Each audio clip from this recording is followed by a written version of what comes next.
Baik, Assalamualaikum warahmatullahi wabarakatuh. Kita terus kepada yang pertama adalah apa itu definisi iman? Okey. Iman artinya kepercayaan ataupun tasdik. Iman ialah kesepaduan antara tiga perkara utama iaitu percaya dalam hati, mengaku dengan lidah serta beramal dengan segala rukun dan perintah daripada Allah Subhanahu wa taala. Dengan demikian, orang yang beriman adalah orang yang beramal. Kerana apa? Kerana amal membuktikan keimanannya kepada Allah Subhanahu wa taala. Jika seseorang itu tidak melakukan perkara sedemikian, perkara beramal kepada Allah Subhanahu wa taala, maka imannya adalah mainan perasaan dan hanyalah tes-tes sahaja.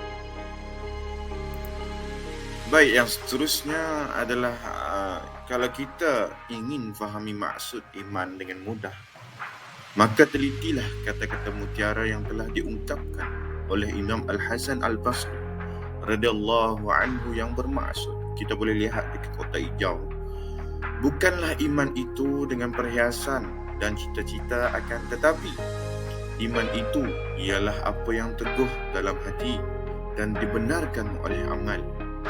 Barang siapa berkata maupun berikrar baik padahal ia mengerjakan amal yang tidak baik, nescaya Allah menolak perkataannya. Dan barang siapa berkata dan berbuat baik, nescaya Allah mengangkat akan amalnya. So, iman adalah dasar akidah atau kepercayaan orang Islam. Oleh itu, ia adalah sesuatu yang tetap dan pasti sebagaimana yang telah diajarkan. Iman tidak mungkin dipindah oleh perubahan tempat dan juga zaman. Aqidah Wasatiyah. Definisi Wasatiyah.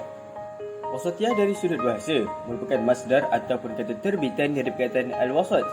Dari perkataan al-wasat terbit pula perkataan al-awsat, ismu tafdil, yang bermaksud sangat adil dan tidak melampau. Dari sudut istilah pula, menurut Imam Al-Ghazali, wasatiyah adalah satu keadaan pertengahan yang dinamakan sebagai sifat keutamaan al-fadilah, dan ia terletak di antara dua sifat ekstrim yang tercela, ar-razilah. Kecondongan dari sifat pertengahan kepada satu sifat ekstrim akan menimbulkan kecacatan. Untuk mudah kita fahami di sini, wasatiyah membawa maksud sederhana.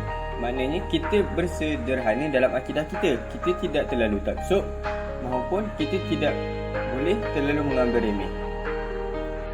Wasatiyah dalam beriman. Di sini kita akan membincangkan tentang sederhana dalam beriman. Yang pertama, membenarkan dengan hati. Cukup kita percaya tanpa mempersoalkan tentangnya. Contoh yang saya bawa, percaya bahawa Allah itu ada dan tidak mempersoalkan di mana. Jika kita lihat masalah di dalam agama kita sendiri yang sudah lama wujud, iaitu tentang perbincangan ayat mutasyabihat.